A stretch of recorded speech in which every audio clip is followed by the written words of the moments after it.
ayunkan tangan kita. Ya, ya, saling halo-halo satu dengan yang lain. Aku sehat, aku kuat. Hanya dekat Allah saja kita tenang. Ya, amin, amin. Nah, Bapak Ibu dikasih Tuhan, karena kita sudah berbulan-bulan ya tidak terlalu banyak berinteraksi keluar, sekalipun di dalam rumah ternyata banyak aja yang harus dikerjakan ya. Tidak ada habis-habisnya kayaknya pekerjaan setiap hari. Tapi tentu kesempatan baca Alkitab itu lebih leluasa bagi kita. Jadi saya harapkan semua kita baca Alkitab tiap hari. Ya, saya tidak mengatakan harus mulai dari mana. Pokoknya baca Alkitab tiap hari. Ada yang memulai perjanjian baru, memulai perjanjian lama, bukan masalah. Tapi harus baca. Karena itu akan menjadi kekuatan dan persiapan kita. Karena ini kita sudah hidup dalam goncangan. Ya, sudah di penghujung akhir zaman. Alkitab mengatakan bahwa satu saat bukan hanya langit bumi akan digoncangkan juga. Semuanya akan tergoncangkan. Kenapa? Supaya terlihat ada satu kerajaan yang tidak tergoncangkan, ya. Supaya terlihat ada satu kerajaan yang tidak tergoncangkan, yaitu kerajaan Allah di bumi ini oleh kebenaran kuasa Roh Kudus yang ada bagi kita, damai, sejahtera dan sukacita. Nah, kita mau berbicara kepada semua kita yang sudah lama menjadi pengiring Kristus. Jadi ini 3 poin yang akan kita bicarakan. Ini saya harapkan semua ada kertas ya dan bolpen ya. Sebab 3 poin ini untuk pengkhotbah gampang sekali untuk ngomong. Tetapi untuk melakukan tidak mudah.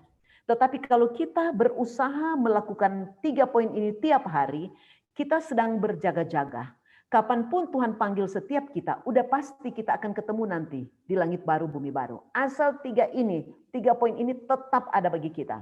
Karena 3 poin ini akan menyokong kehidupan kita hari lepas hari supaya kita memiliki karakter Kristus. Supaya benar-benar ketika Tuhan datang menjemput setiap kita, didapati kita sama segambar dengan Yesus. Ya, nah oke. Poin yang pertama dicatat, die daily, mati setiap hari. Setiap hari harus mati. Artinya begini, kalau di depan kita ada jenazah, kemudian kita bully, ya, kita marahin, kita fitnah, kita cubit, kita lakukan apapun juga mau-maunya kita. Kira-kira jenazah itu bisa bereaksi enggak? Sama sekali tidak mungkin akan bereaksi. Nah, itu yang harus kita mulai lakukan tiap hari dalam hidup kita. Berusaha supaya matikan semua hal-hal yang menyakiti hati Tuhan. Ya, ada banyak contoh-contoh sederhana untuk hal itu. Ya, misalnya kita ketika orang fitnah, ya, orang bully kita, wah, cepat sekali kita bela diri, kita bahkan membalas, kita, wah, kalau bisa, pokoknya apa yang boleh kita lakukan agar supaya nama baik kita tidak dicela, wah, kita akan berusaha untuk, sekalipun mungkin dengan jalan yang Tuhan tidak suka. Ya, tapi kalau kita mati, ya, difitnah, diludahin, dicubit pun pasti kita tidak rasa lagi. Kenapa? Karena udah mati. Nah, ini di saat pandemi ini saya mengatakan bahwa saya mendapati ada 2 kutub yang sangat ekstrim. Kutub pertama adalah ada keluarga yang sudah ada sedikit bibit pertengkaran. Justru di pandemi ini saya kalau di HP saya udah bilang, "Tante, sibuk nggak?" "Ah, saya udah harus bersiap ini. Sudah ada mungkin yang punya persoalan." Ya benar juga, ya. "Tante, saya berpikir lebih baik suamiku keluar dari rumah. Saya tidak mau cerai, tapi saya sudah tidak tahan supaya bukan dari saya cerai, dia aja yang keluar rumah." Nah, yang begini kenapa? Ya, seperti saya katakan tadi, anak-anak sekolah, si istri harus ngajar, jadi guru, jadi ibu rumah tangga, jadi udah stres. Si bapak udah punya persoalan lagi. Apakah pendapatan tinggal di bawah 20%? Karena ada teman saya yang pengusaha, dia berkata, "Waduh, saya hampir tiap hari nangis karena saya berpikir bukan hanya karyawan, keluarga mereka makan apa? Gajinya sudah tidak sampai 20%." Nah, keadaan-keadaan seperti ini ketemu di dalam rumah, nggak bisa kesenggol sedikit. Jadi sudah ada masalah, lama-lama meledak. Nah, untuk itu kita jemaat Tuhan, die daily. Bisa enggak? Kalau sudah satu ngomong, kita diam. menerima aja dulu. Jangan dibantah, jangan dilawan. Untuk tidak memperpanjang masalah, tetapi bukan cuma itu. Supaya hati Tuhan jangan dilukai. Jangan mengecewakan hati Tuhan. Yesus sudah pernah kok dicambuk, dipakai duri di kepala, ditekan, diketok lagi durinya. Ya, diludahin, ditampar, tapi dia diam. Seperti domba kelu dibawa ke pembantaian, bisa dicatat adanya di Yesaya pasal yang ke-53 atau 54 ya. Nah, die daily ini perlu sekali. Kalau ini kita tidak mulai dari sekarang, saudara dikasih Tuhan, maka setiap kita ada sangkakala pribadi atau sangkakala bersama. Ya, saya mengatakan bahwa orang yang paling kaya, orang yang paling ternama, orang yang punya kuasa dan segalanya, ketika kena COVID di awal-awal, tidak ada satu yang bisa diselamatkan. Bahkan yang biasa jenazah bisa 1 minggu seperti pesta, sama sekali dilihat keluarga pun tidak. Dan itu bukan orang biasa. Yang hari ini meninggal karena COVID langsung dibawa. Enggak. Itu orang-orang yang luar biasa. Kekayaannya juga luar biasa. Tapi tidak ada daya. Ya, kekuatan tidak kuasa, keuangan, pangkat, jabatan, tidak ada yang berkuasa untuk itu. Nah, persiapan untuk itu, saudara, kapanpun Tuhan mau panggil kita, ya, kalau kita memang sudah mati terhadap dosa. Nah, saya harus baca ayatnya. Saudara boleh buka banyak sekali. Ini terutama Rasul Paulus selalu berbicara tentang hal itu ya. 1-2 ayat aja kita buka di Roma pasal yang ke-6. Roma pasal yang ke-6, ibu-ibu bapak catat dulu baru kita buka ya. Roma pasal 6 itu ada judul dikatakan begini. Mati dan bangkit dengan Kristus ya. Saya hanya baca beberapa ayat ya yang langsung aja ya. Saya baca mulai ayat pertama saja. Nanti saudara harus baca satu perikop dari Roma pasal 5 juga ya. Di ayat yang ke-12 harus baca itu dulu. Nanti itu jadi PR bagi setiap kita ya. Nah, ayat 1 dikatakan begini. Jika demikian, apakah yang hendak kita katakan? Bolehkah kita bertekun dalam dosa supaya semakin bertambah kasih karunia itu? Sekali-kali tidak. Bukankah kita telah mati bagi dosa? Tuh, mati bagi dosa. Bagaimanakah kita masih dapat hidup di dalamnya? Atau tidak tahukah kamu bahwa kita semua yang telah dibaptis dalam Kristus telah dibaptis dalam kematiannya. Dengan demikian kita telah dikuburkan bersama-sama dengan dia oleh baptisan dalam kematian supaya sama seperti Kristus telah dibangkitkan dari antara orang mati oleh kemuliaan Bapa, demikian juga kita akan hidup dalam hidup yang baru. Saya tidak tahu berapa banyak di antara kita yang sudah dibaptis. Dan ketika kita dibaptis pasti masuk ke dalam air itu lambang kematian sekematian. Sudah mati bersama dengan Kristus. Jadi ketika kita ada sekarang, ini sudah harus hidup baru. Orang mengatakan begini, ya yang penting udah percaya pada Yesus kan selamat. Oh enggak mungkin, bukan begitu. Percayanya seperti apa? Sedikit saya singgung aja, coba buka Kisah Rasul. Singgung sedikit aja ya. Kisah Rasul pasal yang ke-3. Ayat yang ke-19 dicatat dulu baru dibuka ya ayat 19. Karena itu sadarlah dan bertobatlah supaya dosa-dosamu dihapuskan. Jadi ketika percaya pada Yesus tetap sadar, bertobat supaya dosa dihapus. Percaya tapi tidak pernah mau sadar, tidak mau bertobat, nah mungkinlah dosa dihapus. Ya, jadi terlalu naif ketika orang-orang mengatakan yang penting percaya pada Yesus pasti selamat. Oh ya benar, percaya karena Yesus sudah mati bagi semua orang, siapapun dia seisi dunia, tidak terkecuali. Tetapi setiap orang yang menerima anugerah itu sadar, bertobat, baru dosa dihapus. Kalau enggak tuh tetap sama aja. Bahkan di dalam Matius pasal 7 ya 21 sampai 23 sudah meletakkan tangan orang sakit sembuh. Sudah mengusir setan dalam nama Yesus, setan lari. Tuhan bilang enggak kenal.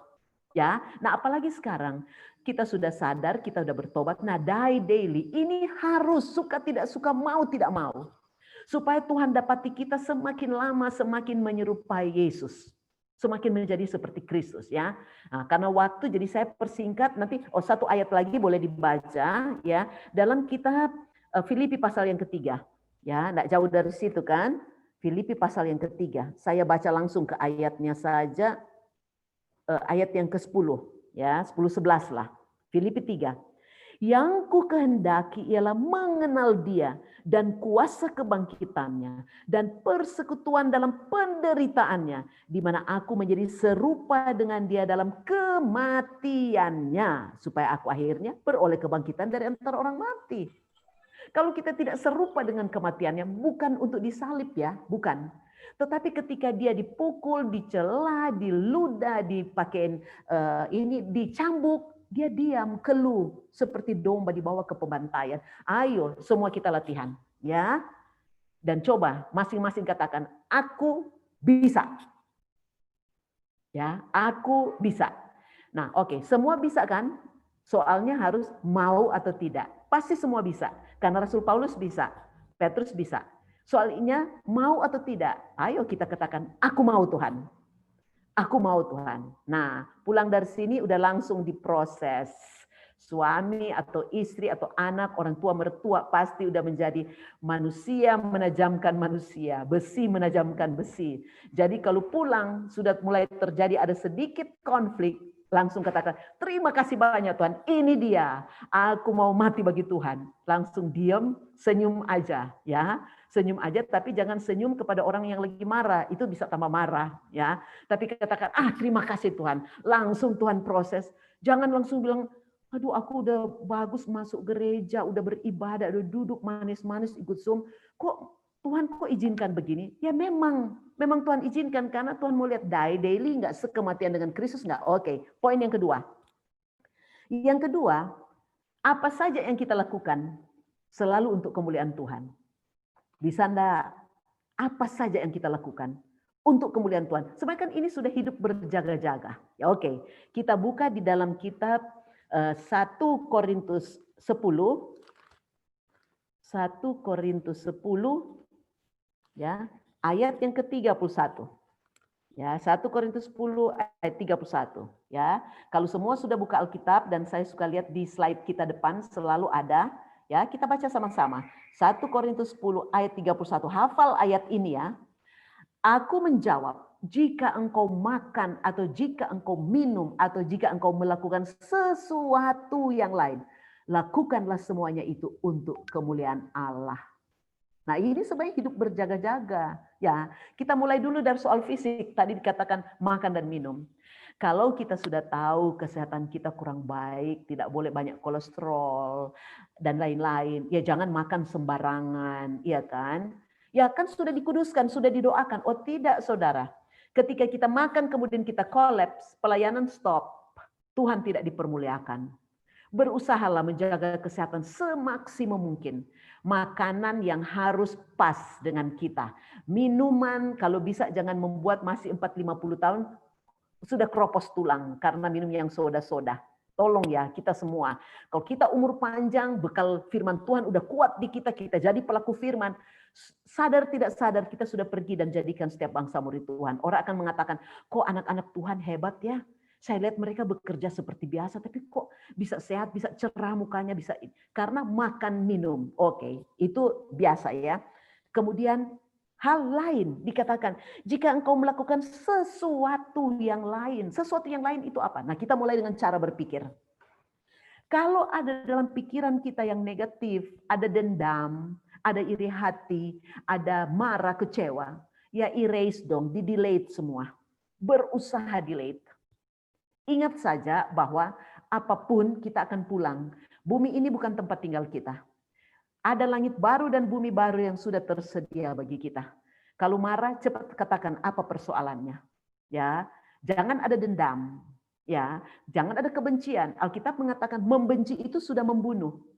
Ya, jangan ada hal-hal seperti erase semua, cepat selesaikan masalah-masalah yang ada. Kemudian ada satu lagi. Saya, mungkin saudara juga, ya, ada banyak grup. Saya termasuk grup reuni-reuni dari SMA, mahasiswa dan lain-lain. Dan di reuni itu, ya biasa kita sudah harus think before click. Jadi kita sudah berpikir, kalau dulu kan kalau ketemu bisa ngomong sembarangan, bisa bercanda sembarangan dan lain-lain. Kalau sekarang kan pakai jari. Sebelum kita cari teks sesuatu, kita lihat aja, itu perlu atau tidak. Ini memuliakan Tuhan atau tidak. Ya, saya kasih contoh yang sederhana dan mungkin orang lain melakukan, tapi anak Tuhan jangan melakukan. Ya, itu untuk saya. Ketika kemarin ada video yang lagi viral, orang mau pernikahan tapi di samping kolam. Ya, yang bawa cincin mungkin jatuh, menabrak pengantin mau tolong atau bagaimana? Lama. Pendetanya sama pengantinnya jatuh di kolam. Ya, kemudian banyak orang ketika dimuat saya lihat di grup, ini grup mahasiswa Kristen, di bawahnya ada hahaha, hihi, sampai orang-orang yang pakai gambar-gambar apa terbalik-balik itu. Saya mau forward ke keluarga, di batin saya langsung bicara. Kalau itu anak kamu yang sedang seperti itu, kamu ketawa nggak? Bukannya kamu bersedih, bukannya kamu melihat hal itu tidak baik. Nggak jadi saya kirim. Itu hal yang ya mungkin orang lain merasa tidak berdosa kok. Tetapi sudah dikasih Tuhan. Ingat, kemuliaan Tuhan ada nggak kalau kita lakukan itu? Kita main forward hal-hal yang tidak perlu. Yang pasti Tuhan jangan pernah disakiti. Jangan melukai hati Tuhan. Kalau kita terluka, orang lain terluka, Tuhan juga terluka. Nah ini dari perasaan, dari pikiran, dari cara-cara hidup kita. Nah selain reuni ya, ada reuni pribadi. Orang-orang yang sudah lama tidak ketemu dan lain-lain ya. Bahkan ada yang bekas pacar dan ini dan itulah. Aduh, itu bisa apa? Bisa entertain perasaan dan membuka dosa, peluang untuk berdosa. Sebab ya inilah memberikan kesempatan.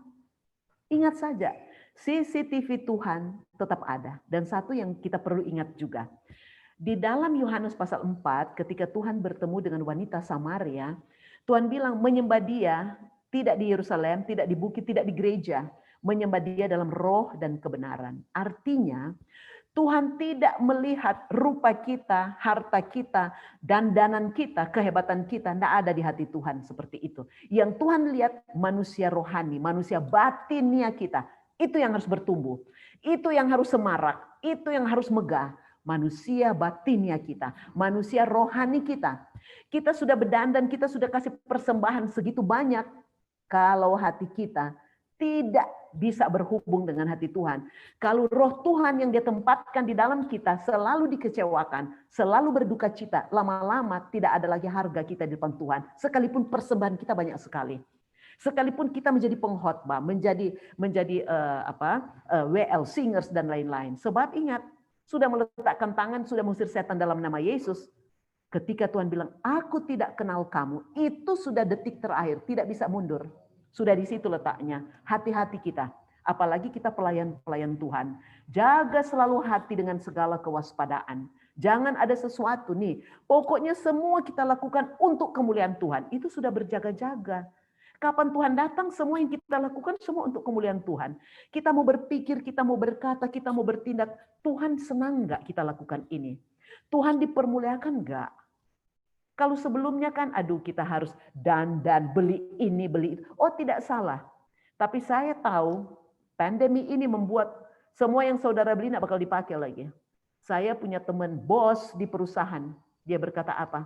Mate, saya kalau pergi ke kantor sekarang tas kresek, sendal jepit. Saya tanya kok bisa begitu? Karena pulang harus dicuci semua. Bayangkan saya bawa tas mewah. Saya pakai sepatu mewah di kantor. Pulang itu harus dicuci. Wah, coba saudara bayangkan. Satu lagi kasih kesaksian. Waduh, saya punya tas di dalam lemari. Akhirnya saya jual. Kalau ada yang mau beli. Saya tanya kenapa? Untuk apa dipakai? Yang berikut, saya sudah mengerti firman. Lebih baik uang itu bisa dipakai untuk hal-hal yang lain. Oh puji Tuhan. Itu berarti kutub yang bagus di saat pandemi ini. Ya, ada banyak rumah tangga juga ketika sudah belajar firman Tuhan. Karena baca, saya drill setiap orang harus baca Alkitab. Kemudian tiap malam ketemu semua dalam doa. Saya ada grup doa, 12 grup. Ya, teman-teman reunian-reunian. Pokoknya saya giring, bawa ke sana. Saya bilang, Tuhan, pekerjaan apa Tuhan yang bisa saya lakukan untuk ini? Ya, tapi saya monitor, doa-doanya apa, saya selalu tanya, sudah apa belum? Kalau pokoknya hasil apapun dari doa itu, Kita harus terima karena itu yang terbaik yang Tuhan izinkan. Ya, itu yang kedua ya. Jadi yang pertama die daily. Yang kedua, apa saja yang kita lakukan semua untuk kemuliaan Tuhan. Ingat, CCTV Tuhan itu berjalan 24 jam non-stop dan itu berjalan melihat, menyusuri hati dan batin kita. Ya, hati dan batin. Yang ketiga, yang terakhir, ya. Selalu buat mezbah ucapan syukur buat Tuhan. Selalu bikin mezbah ucapan syukur buat Tuhan. Apapun kejadian, kita dijawab doanya sesuai keinginan kita atau tidak. Gaji kita naik atau tidak, tidak dapat gaji atau dapat gaji. Di rumah ada peperangan ya, piring terbang atau apapun juga ya saudara. Pokoknya mengucap syukur ya. Saya dulu ambil dulu ayatnya dulu ya. Semua pada tahu ini ayat ini. 1 Tesalonika pasal yang kelima, saya baca dari ayat yang ke-16, dicatat, dibaca lagi, kemudian tiap hari kalau perlu tempel di cermin. Ya, memang udah jarang kita pakai cermin ya, bangun pagi dengan daster, siang dengan daster, malam dengan daster ya. Oke, 1 Tesalonika pasal yang kelima ya, mulai ayat 16. Bersukacitalah senantiasa, tetaplah berdoa, mengucap syukurlah dalam segala hal, sebab itulah yang dikehendaki Allah di dalam Kristus Yesus bagi kamu. Mengucap syukur. Saudara, kalau mau pesta nikah, kalau baru punya baby, kalau naik gaji, kalau bisnisnya berhasil, itu mana usah dibilang. Ya, biarpun hanya menutupi kesombongannya, mungkin kita juga bilang begini, terima kasih puji Tuhan aku berhasil. Padahal lihat aku berhasil. Tapi oke lah, kita sudah bukan di situ ya. Tetapi seandainya ada keluarga yang dipanggil Tuhan tiba-tiba, gaji tidak diterima, bonus tidak dapat, ini sudah mau Desember, mau dapat bonus apa enggak, dan seterusnya ya. Kemudian terjadi bisnis kita kerugian, kita ditipu. Sekarang banyak tipu menipu, demi isi perut banyak tipu menipu. Ya, ketika kejadian di kita, kita mau bilang apa? Mampu enggak untuk mengucap syukur? Mampu enggak kira-kira? Nah, dalam hal ini saya harus kasih contoh beberapa ya. Kalau saudara lihat bagaimana Sadrak, Mesak, dan Abednego, ya, Daniel. Justru di saat-saat yang paling kritis, Daniel pun tetap menghadap hadirat Allah. Itu nanti baca di kitab Daniel. Tapi kita mau lihat Bapak seorang beriman ya. Kita buka dalam kitab Kejadian. Ini parah sekali perjalanan hidupnya. Nggak, ini lebih daripada keadaan kita nih yang tidak tahu di depan ada apa. Bapak Abraham. Ya, Abraham itu tadinya ada di Ur-Kasdim. Ur-Kasdim itu sekitar Irak sekarang ya, Mesopotamia. Daerah pada saatnya itu daerah yang sangat maju. Kemudian Tuhan panggil untuk mereka pergi kemana yang Tuhan suruh tuju. Oleh Abraham, papanya yang tahu peristiwa itu, Terah, membawa dia. Bukan berjalan terus kemana arah Tuhan, tapi mereka mampir di Haran. Haran itu kota persinggahan. Dan ternyata Terah yang artinya berlambat-lambat, malah diam di Haran. Memulai lagi dengan penyembahan berhala. Mengapa Tuhan suruh keluar dari Ur-Kasdim? Karena negeri itu menyembah berhala. Saudara bisa jelas baca di dalam kitab Yosua pasal terakhir. Kan Yosua bilang begini, pilihlah pada hari ini. Mau beribadah kepada nenek moyang kita yang di seberang sungai Efrat, yaitu atau mau beribadah kepada Allah, tapi aku mengambil keputusan, aku dan seisi rumah tanggaku akan menyembah kepada Yahweh Tuhan, ya Elohim. Nah, saudara dikasih Tuhan, begitu mereka berhenti di Haran, Tuhan berbicara. Saya langsung ya, Kejadian pasal 11 ayat yang ke 31 dulu ya, secara cepat. Nanti kasih kode ya, 5 menit kah? Tinggal ya, oke. Lalu Terah, Kejadian pasal 11. Lalu Terah membawa Abram anaknya serta cucunya Lot, yaitu anak Haran, dan Sarai menantunya istri Abram anaknya. Ia berangkat bersama-sama dengan mereka dari Ur-Kasdim untuk pergi ke tanah Kanaan. Lalu sampailah mereka ke Haran dan menetap di sana. Nggak disuruh sebenarnya harus menetap. Umur Terah ada 250 tahun, lalu ia mati di Haran. Ya, karena berlambat Tuhan bicara lagi secara khusus kepada Abram, ayat yang ke-12. Pasal 12. Ya, pasal 12, Abram dipanggil Allah. Berfirmanlah Tuhan kepada Abram, pergilah dari negerimu, dari sanak saudaramu, dari rumah bapamu, ke negeri yang akan kutunjukkan kepadamu. Ada 2 hal yang sangat parah. Tinggalkan lingkungan, tinggalkan keluarga, tinggalkan rumah. Waduh, sudah seperti kita ini yang di lockdown di dalam. Ya, seperti Nuh yang di lockdown di dalam. Kemudian disuruh pergi, nggak tahu pergi kemana juga nggak dibilang. Coba kita masih tahu kalau kita mau cari makan dengan cara apa. Kalaupun sudah separah-parahnya, masih punya nggak ada emas di kuping.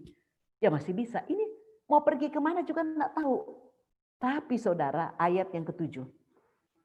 Ya, ayat yang ketujuh pasal 12. Ketika itu Tuhan menampakkan diri kepada Abraham dan berfirman, aku akan memberikan negeri ini kepada keturunanmu. Maka didirikannya di situ mezbah bagi Tuhan yang telah menampakkan diri kepadanya. Langsung dibuat mezbah. Di negeri ini seperti apa Tuhan? Di mana aku harus bikin rumah? Bagaimana dengan anak cucuku? Batasnya di mana Tuhan? Makan apa Tuhan? Tapi apa yang dia lakukan? Ucapan syukur. Ucapan syukur. Coba baca ayat selanjutnya ya. Kemudian ia pindah dari situ ke pegunungan di sebelah timur Betel. Ia memasang kemahnya dengan Betel di sebelah barat dan Ai di sebelah timur. Lalu ia mendirikan di situ mezbah bagi Tuhan dan memanggil nama Tuhan. Dia belum tahu ini sebesar apa. Ada musuh nggak di dalam kota ini? Apakah aku ini merampok kota orang? Nanti aku yang dibunuh Tuhan. Dia tidak pernah berpikir. Fokusnya cuma dengan Tuhan. Apapun yang terjadi, aku mengucap syukur. Dan ini kan Alkitab katakan. Mengucap syukur senantiasa. Kalau saudara lihat lagi ya, pasal yang ke-13. Ya, katanya saya langsung ayat 3-4 ya. Ia berjalan dari tempat persinggahan ke tempat persinggahan. Dari tanah Negeb sampai ke Betel di mana kemahnya mula-mula. Ke tempat mezbah yang dibuatnya dahulu di sana. Disitulah Abraham memanggil nama Tuhan. Jadi di mana-mana kalau buat mezbah itu selalu ucapan syukur. Ya, saudara, dalam keadaan apapun, kita tidak tahu ke depan ini nanti ya. Karena ini akhir zaman. Nggak perlu ditengking-tengking lah COVID dan segala. Kenapa? Ya memang sudah masuk dalam nubuat, itu rencana Tuhan. Yang perlu bagi kita adalah kuat dalam kerajaan Allah. Karena kerajaan Allah tidak akan ada goncangan. Digoncangkan langit dan bumi supaya kerajaan Allah, di mana Roh Kudus di dalam kita, itu kerajaan Allah. Ya, ada damai, ada sukacita, itu kerajaan Allah. Kita tidak akan ikut goncangan itu.